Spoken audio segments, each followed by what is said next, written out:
May mga tao talagang minamaliit ng mundo. Mga taong parang invisible. Mga taong hindi napapansin. At minsan, ikaw rin yun. Yung tipong ginagawa mo naman ng lahat, pero parang walang nakakakita ng effort mo. Parang walang nakaka-appreciate.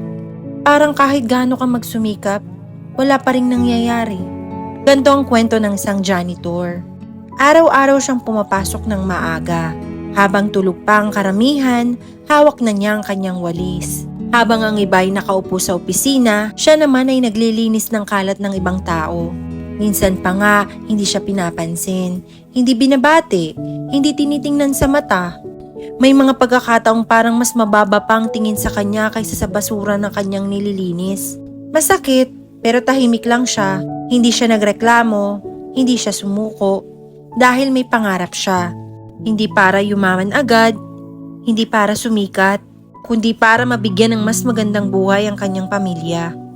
Araw-araw, may maliit siyang notebook at doon niya sinusulat ang kanyang mga pangarap.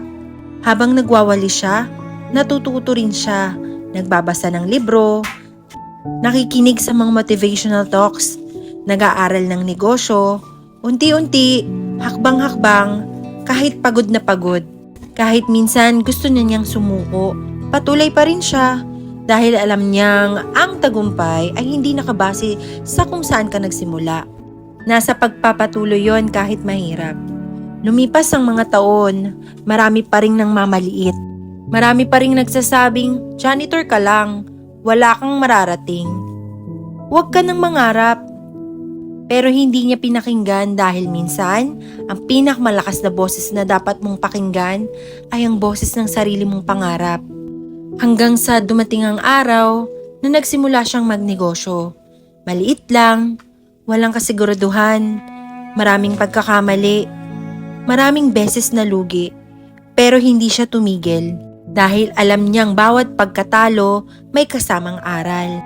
At bawat aral, mas inilalapit siya sa tagumpay.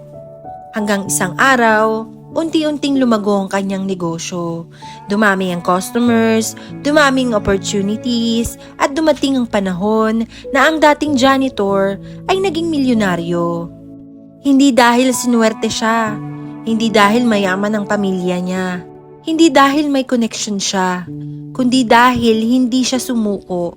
Habang ang iba ay tumigil, siya ay nagpatuloy. Habang ang iba ay nawalan ng pag-asa, siya ay naniwala. At iyon ang nagbago ng kanyang buhay. Pero alam mo kung anong pinakamagandang parte ng kwento? Hindi ang pagiging milyonaryo, hindi ang pera, hindi ang bahay, hindi ang sasakyan, kundi ang katotohanang pinatunayan niya na walang maliit na trabaho at walang maliit na tao. Ang tunay na sukatan ng tao ay hindi ang kanyang posisyon, kundi ang kanyang karakter, ang kanyang tiyaga, at ang kanyang kakayahang bumangon kahit paulit-ulit na nadadapa. Kaya kung pakiramdam mo ngayon, na pag-iiwanan ka, pagod ka, minamaliit ka, hindi ka pinapansin, pakinggan mo to, hindi pa tapos ang kwento mo. Hindi dahil mabagal ka, ay talo ka na. Hindi dahil nahuhuli ka, ay hindi ka na makakarating. May kanya-kanya tayong timeline. May kanya-kanya tayong laban. At minsan, ang mga taong tahimik na lumalaban, sila pa ang may pinakamagandang ending. Kaya huwag kang susuko, huwag mong hayaang diktahan ng kasalukuyan ang magiging kinabukasan mo. Patuloy ka lang. Isang araw, lilingon ka rin at mapapangiti ka. Dahil ang lahat ng paghihirap mo ay may dahilan pala. At ang mga taong nagduda sa'yo, sila rin ang namamangha sa kung gaano kalayong narating mo. Kung na-inspire ka sa kwentong ito, paki-hit naman ng like button para mas marami pang tao ang maabot ng mensaheng ito. At kung gusto mo ng mas marami pang kwentong nagbibigay pag-asa, inspirasyon at lakas ng loob, subscribe sa Positive Pulse PH at i-click ang notification bell para hindi mo mamiss ang aming mga susunod na videos. Tandaan, ang iyong kasalukuyang sitwasyon ay hindi ang iyong permanenteng destinasyon. Hanggang sa susunod nating kwento, keep believing, keep moving forward at palaging piliing maging positibo.